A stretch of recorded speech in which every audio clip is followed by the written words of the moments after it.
Y si yo te dijera que el personaje más humano de Breaking Bad no es el genio, ni el villano, ni el estratega, sino justamente aquel al que todo el mundo llama débil? Pues sí. Jesse Pinkman no pierde porque sea tonto. Pierde porque siente demasiado. Y en un mundo donde nadie quiere sentir nada, eso se convierte en una sentencia. ¿Lo más irónico? Jesse no toca fondo por ambición. Entra por lealtad, carencia y necesidad de pertenencia. Cosas que todo ser humano ya ha sentido en algún momento. Y por eso su historia duele tanto, porque es menos sobre crimen y más sobre una identidad rota. Hoy vamos a hacer algo diferente. No es un análisis obvio, no es un resumen de la trama. Es una inmersión psicológica en ese personaje que se equivoca, sufre, intenta reparar y sigue de pie incluso cuando todo dentro de él quiere rendirse. Tal vez en medio de esta historia tú también termines entendiéndote un poco mejor. Si eres fan del cine, la psicología y quieres entender la mente detrás de tu personaje favorito, suscríbete al canal para no perderte ningún video. Pero antes, comenta aquí abajo qué personaje quieres que analice en el canal. Ahora vamos con el video. El personaje de hoy es Jesse Pinkman. Entra en Breaking Bad casi como un chiste fácil, ¿verdad? El tipo parece perdido, habla demasiada jerga, toma decisiones dudosas y vive tropezando con sus propias elecciones. Pero, ojo, para una mirada más atenta, de esas de psicólogo cinéfilo que ya ha visto demasiadas películas, él nunca fue el idiota de la historia. Jesse es el corazón emocional de la serie, incluso cuando todo a su alrededor parece pura podredumbre. Aparece como ese joven adulto que no logró encajar en la vida normal. La escuela falló, la familia falló, las expectativas fallaron. Y eso es más común de lo que nos gusta admitir. ¿Cuántas personas conoces que crecieron escuchando que tenían potencial, pero nunca tuvieron espacio para equivocarse sin ser etiquetadas? Jesse carga esa etiqueta de fracasado como si fuera un tatuaje invisible. Psicológicamente hablando, Jesse se mueve por algo muy simple y muy poderoso: la necesidad de pertenencia. No quiere ser rico, no quiere dominar el mundo, quiere ser visto, validado, elegido. Es ese tipo que acepta cualquier plan solo para no quedarse solo en casa con sus propios pensamientos. ¿Y quién no? No. Y ahí entra el punto curioso. Jesse parece irresponsable, pero siente demasiado. Cada error pesa. Cada muerte deja marca. Cada mirada de desaprobación corta. A diferencia de muchos personajes de la serie, él no anestesia su conciencia. Sangra emocionalmente todo el tiempo, incluso cuando intenta fingir que no le importa. Hay una escena recurrente en su arco. Jesse quieto, mirando a la nada, como si el mundo hubiera seguido adelante y él se hubiera quedado atrapado en el mismo lugar. Eso no es vacío narrativo, es lenguaje emocional. Es el retrato de ese momento de la vida en el que todo el mundo parece saber quién es, menos tú. Como psicólogo se puede decir que Jesse sufre de algo muy actual: identidad fragmentada. Cambia según el entorno cambia. Con ciertos personajes es el gracioso, con otros el necesitado, con algunos el rebelde. Todavía no sabe quién es sin la aprobación externa, y eso moldea todo lo que viene después. Cinéfilamente hablando, Breaking Bad usa a Jesse como espejo moral del espectador. Cuando él siente culpa es porque la serie quiere que nosotros también la sintamos. Cuando duda es como si le preguntara directamente a quien mira: ¿hasta dónde llegarías tú? Jesse no es solo un personaje, es un termómetro emocional. Y lo más interesante es que, ya desde el comienzo, parece que Jesse necesita a alguien que lo guíe, casi como una figura de referencia perdida. Alguien que diga qué es correcto, qué es incorrecto, qué hacer. Y entonces, sin darse cuenta, encuentra exactamente esa figura, solo que de la peor forma posible. Pero eso ya abre la puerta a la siguiente parte de esta historia. La vida de Jesse cambia de verdad cuando Walter White reaparece, y aquí la serie hace algo psicológicamente muy sofisticado. Walt no entra solo como socio del crimen, entra como figura de autoridad. Profesor, adulto, genio incomprendido. Para alguien como Jesse, que siempre se sintió tonto, incompetente y descartable, eso es casi magnético. Es como si por fin alguien dijera: quédate, sirves para algo. Al principio Jesse ve a Walt como aquello que nunca tuvo, alguien que sabe lo que está haciendo. Y eso crea una dinámica peligrosísima. Psicológicamente hablando, Jesse terceriza su propio sentido moral. Ya no decide qué está bien o mal. Espera la reacción de Walt. Quien ya haya vivido relaciones así, ya sea con un jefe, una pareja o incluso padres, sabe muy bien cómo eso sale mal poco a poco. El detalle cruel es que Walter refuerza esto todo el tiempo. Cuando Jesse acierta, Walt se apropia del mérito. Cuando Jesse falla, la culpa es toda suya. Eso crea un ciclo clásico de abuso psicológico, validación intermitente. Un día es esencial, al otro un completo idiota. Y el cerebro humano odia perder aprobación, así que Jesse intenta más, se somete más, se rompe más. Hay una escena simbólica en la que Walt trata a Jesse como dispensable, casi sustituible. Eso no es solo humillación narrativa, es trauma en construcción. Jesse no reacciona con rabia, reacciona intentando demostrar su valor. Es el adulto que todavía actúa como un niño emocional pidiendo una buena nota a quien nunca elogia. Y aquí va una crítica cinéfila sincera. La genialidad de la serie está en no romantizar esta relación. No es sociedad, es control. Walt crece cuando Jesse se reduce. Y cuanto más sufre Jesse, más Walt justifica sus propias elecciones. Es casi como si Jesse fuera el depósito emocional de todo lo que Walter se niega a sentir. A un nivel práctico, esto pasa muchísimo en la vida real. Personas que saben más, ganan más o hablan mejor, terminan moldeando las decisiones de quienes están perdidos. Jesse representa a esa gente que entra por un camino equivocado no por maldad, sino por depender demasiado de la brújula de otra persona. Y fíjate, cuanto más culpable se siente Jesse, más se apega a Walt. Es contradictorio, pero tiene sentido psicológico. Cuando alguien nos hiere y aún así controla nuestra aprobación, el vínculo se vuelve más fuerte. Es el famoso quizá mañana me vea diferente. Pero esa relación no moldea solo las elecciones externas de Jesse. Empieza a corroer algo interno, la percepción que tiene de sí mismo. Y ahí es donde la culpa empieza a convertirse en identidad, no solo en sentimiento. Pero eso explota de verdad cuando Jesse conoce a alguien que lo ve sin exigir que sea otra cosa. Y eso nos lleva directo al siguiente capítulo. La llegada de Jane a la vida de Jesse es casi un respiro en medio del caos. Por primera vez encuentra a alguien que no lo trata como herramienta ni como error ambulante. Jane mira a Jesse sin jerarquía, sin superioridad, y eso, psicológicamente, es revolucionario para alguien que pasó toda la vida siendo disminuido. Con ella no necesita interpretar nada, él simplemente existe. Jane funciona como espejo emocional. Ve su dolor porque carga con el suyo. Los dos no se enamoran solo de la persona, sino del reconocimiento. Es ese vínculo intenso que nace rápido porque parece demasiado raro. Cuando encuentras a alguien que entiende tu vacío, la sensación es de finalmente llegué a casa. Pero ahí viene la alerta clínica. Conexión sin estructura se convierte en dependencia. Jesse y Jane no se curan juntos, se anestesian juntos. Uno refuerza el impulso autodestructivo del otro. No es maldad, es desesperación compartida. Es como dos personas abrazándose mientras se hunden, creyendo que eso es amor. Jane valida al Jesse que sufre, pero sin querer también refuerza la huida. Drogas, aislamiento, abandono de cualquier horizonte. Y Jesse, que ya tenía dificultad para proyectar un futuro, empieza a vivir solo en el ahora. Psicológicamente es el colapso de la esperanza en cámara lenta. La muerte de Jane es el punto de ruptura definitivo, no solo por el trauma de la pérdida, sino por su significado silencioso. Cuando Jesse finalmente se siente digno de amor, ese amor muere. Eso crea una creencia interna extremadamente peligrosa. La idea de que todo lo que toca, todo lo que ama, lo destruye. Y aquí la serie es cruel de forma brillante. Jesse no conoce toda la verdad en ese momento. Siente culpa sin tener responsabilidad real. Ese es un patrón muy humano. La mente prefiere culparse antes que aceptar que no tenía control. Porque si fue culpa suya, entonces se puede evitar la próxima vez. Incluso si eso no es verdad.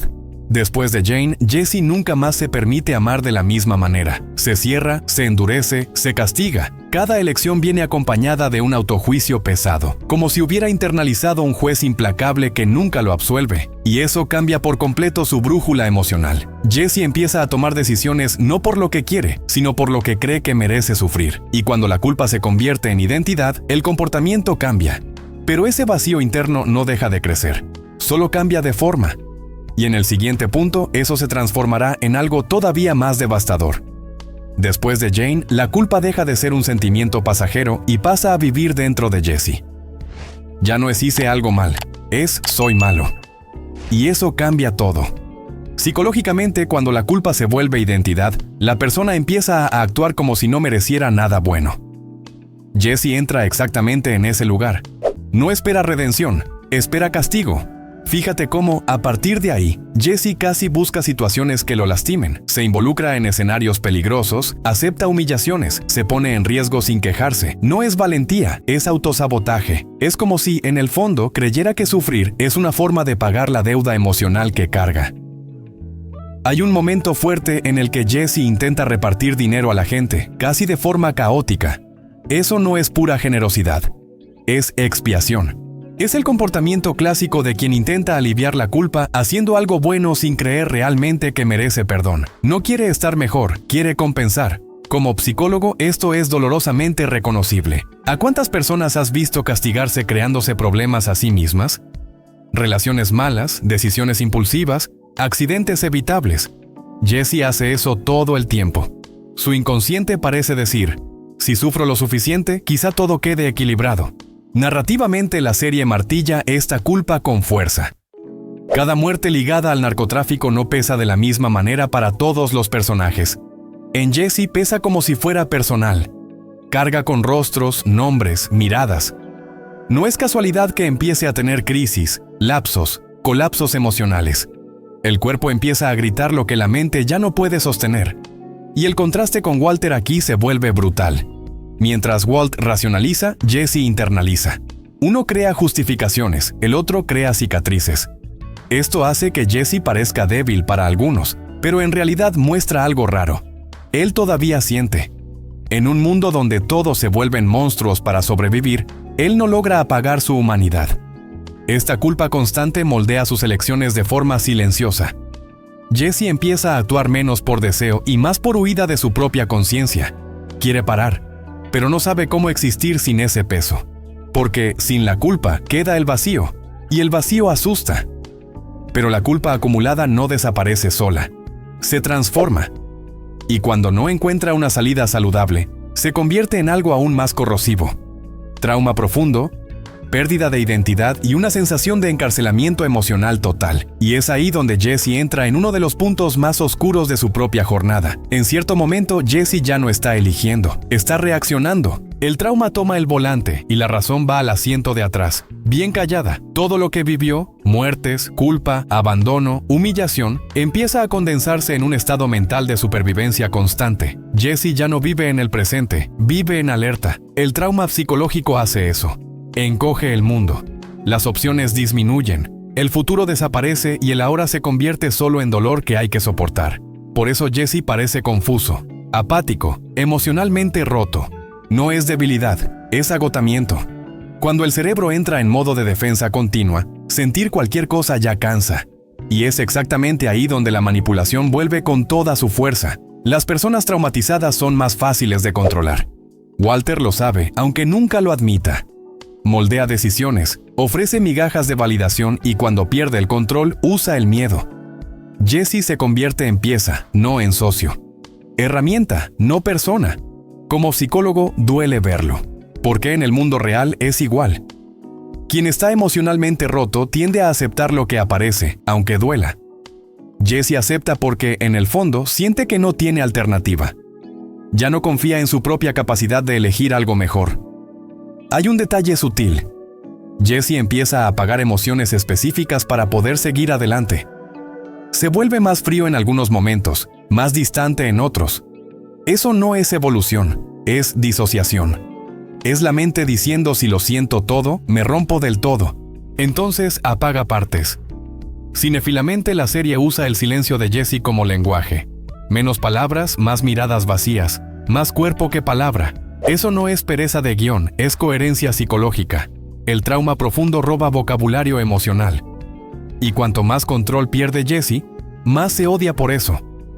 Es un ciclo cruel. El trauma quita la autonomía y luego la culpa castiga por no tener autonomía. Se convierte en prisionero de su propio estado mental, viviendo una vida que no siente que eligió. Pero todo ese sufrimiento construye algo silencioso. Incluso aplastado, Jesse aún se niega a convertirse completamente en igual a los demás. Existe un límite interno que no cruza. Algo dentro de él todavía resiste. Y es esa pequeña chispa la que va a empezar, poco a poco, a redibujar su trayectoria. Incluso después de todo, Jesse sigue sintiendo. Y eso, irónicamente, se convierte en su mayor castigo. Mientras otros personajes aprenden a justificar, Jesse nunca logra normalizar el horror. Cada línea moral cruzada deja un nuevo rasguño. No se adapta al caos, sufre dentro de él.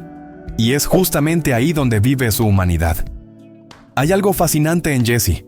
No necesita que le recuerden lo que está bien. Él lo siente. Cuando hay niños, inocentes o personas que no eligieron ese mundo, algo dentro de él se bloquea. El cuerpo reacciona antes que la razón. Esa reacción automática muestra que su moral no está construida por lógica, sino por empatía. Como psicólogo, esto es clarísimo. Jesse no es débil, es permeable. No creó suficientes barreras emocionales para protegerse, y eso, en un ambiente tóxico, es casi una sentencia. Pero al mismo tiempo, esa permeabilidad es lo que impide que se vuelva monstruoso. Narrativamente, Jesse funciona como contraste ético. Mientras Walt se aleja cada vez más de cualquier límite, Jesse hace el camino opuesto. Cuestiona, duda, intenta parar. Incluso cuando parece apático, en el fondo todavía existe una incomodidad moral constante. En la vida real, mucha gente se reconoce en eso. ¿Cuántas veces te has sentido fuera de lugar en un ambiente que todo el mundo considera normal? Pero algo dentro de ti dice que no está bien. Jesse es esa voz interna que incomoda, que arruina la fiesta, pero que también impide el colapso total de la conciencia. Y por eso Jesse sufre más. Sentir empatía en un mundo sin empatía duele. No logra girar la llave del es solo trabajo. Cada consecuencia tiene rostro, historia y peso. No olvida. Acumula.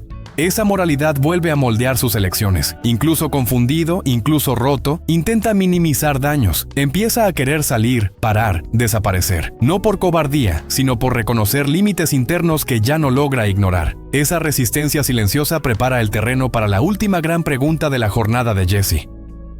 Después de tanto dolor, ¿es posible reconstruir algo? ¿O algunas personas están condenadas a cargar el pasado para siempre? Eso nos lleva directamente al siguiente punto.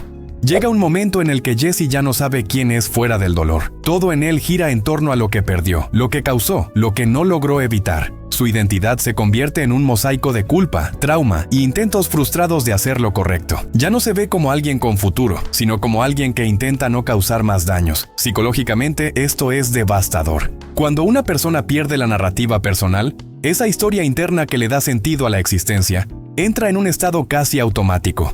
Jesse vive así durante bastante tiempo. Se despierta, sobrevive, obedece, aguanta.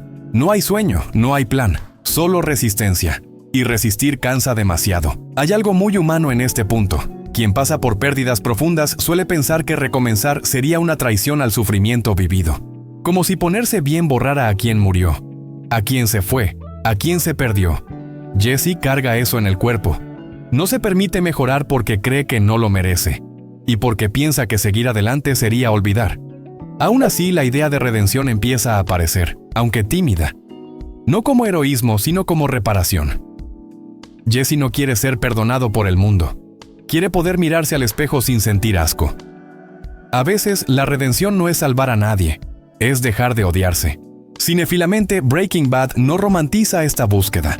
Nada llega fácil, nada es limpio. Cada intento de Jesse por salir del fondo es aplastado por fuerzas externas e internas, y eso lo hace todo más creíble. La serie entiende que el trauma no se resuelve con grandes discursos, sino con pequeñas oportunidades de elección. Hay una escena emblemática en la que Jesse, por fin, decide no seguir ciertas órdenes. Eso parece pequeño, pero es gigante. Es el inicio de la recuperación de la autonomía. Empieza a decir no, incluso con miedo, y decir no para alguien que siempre vivió intentando agradar. Es un acto revolucionario. Esa reconstrucción es lenta, dolorosa y llena de recaídas. Como en la vida real, Jesse no se convierte en otra persona de la noche a la mañana. Solo empieza a permitirse la posibilidad de existir sin ser definido exclusivamente por el pasado. Pero toda reconstrucción verdadera exige una ruptura final. Algo que cierre un ciclo de control, culpa y sumisión. Y Jesse todavía necesita enfrentar eso de frente antes de realmente seguir, porque a veces para liberarse es necesario cortar el último hilo que aún nos ata. Al final, la libertad de Jesse no llega como victoria, sino como supervivencia. No sale ileso, no sale curado, no sale bien, sale vivo. Y dependiendo del punto de vista, eso ya es mucho. Su viaje enseña que algunas cicatrices no se cierran, solo dejan de sangrar. Psicológicamente, Jessie carga un trauma que no se borra con un cambio de escenario. Cambiar de ciudad, de nombre o de vida no elimina la memoria emocional, pero ofrece algo esencial: espacio. Por primera vez, Jessie puede existir sin que nadie le diga quién es, qué debe hacer o cuánto vale. Existe aquí un concepto silencioso. La libertad no es felicidad inmediata, es responsabilidad sobre uno mismo. Jessie pasa a convivir con sus propias elecciones sin la sombra constante de figuras de control. Y eso asusta. Porque cuando la culpa era impuesta, tenía dueño. Ahora es suya. Narrativamente, el final de Jessie es honesto. No promete un final feliz, promete posibilidad. No está salvado, pero tampoco está condenado. Carga dolor, sí, pero también carga algo nuevo: autonomía. Por primera vez, sus decisiones no nacen del miedo directo. Este tipo de cierre dialoga mucho con la vida real. ¿Cuántas personas salen de ciclos tóxicos creyendo que se van a sentir ligeras y se sienten solo vacías? Eso no es fracaso, es comienzo. Jessie representa ese punto extraño entre alivio y duelo. Cinéfilamente hablando, cierra Breaking Bad como el personaje más humano de la serie. No porque haya sido el más fuerte, sino porque fue el que más sintió. En un universo de monstruos fabricados, sigue siendo falible, roto y aún así, humano. Y tal vez ese sea el mayor mensaje de Jesse Pinkman. Sobrevivir no te convierte automáticamente en alguien mejor, pero te da la oportunidad de intentarlo. El dolor va contigo, pero ahora ya no conduce. Y cuando entendemos eso, se vuelve imposible no preguntarse: ¿cuántas versiones de nuestra propia vida aceptábamos por falta de elección? ¿Y qué cambiaría si, por primera vez, la decisión fuera solo nuestra? Si llegaste hasta aquí, realmente me gustaría saber, ¿qué te despertó Jessie? ¿Rabia, tristeza, identificación o ese silencio extraño que aparece cuando la historia golpea demasiado cerca? Porque Jesse Pinkman no es un personaje fácil de tragar. Es un espejo incómodo para quien ya se sintió perdido, culpable o usado en algún momento de la vida. ¿En tu visión es débil o profundamente humano? ¿Crees que merecía un destino diferente? Y más importante, ¿qué personaje te gustaría ver analizado psicológicamente en el próximo video? Déjalo en los comentarios, porque tus elecciones ayudan a moldear este canal. Si este contenido te hizo ver Breaking Bad con otros ojos, o incluso verte a ti mismo de otra forma, entonces suscríbete al canal y activa la campana. Aquí no hablamos solo de series y películas, hablamos de comportamiento, elecciones y de lo que nos hace humanos, incluso cuando todo sale mal.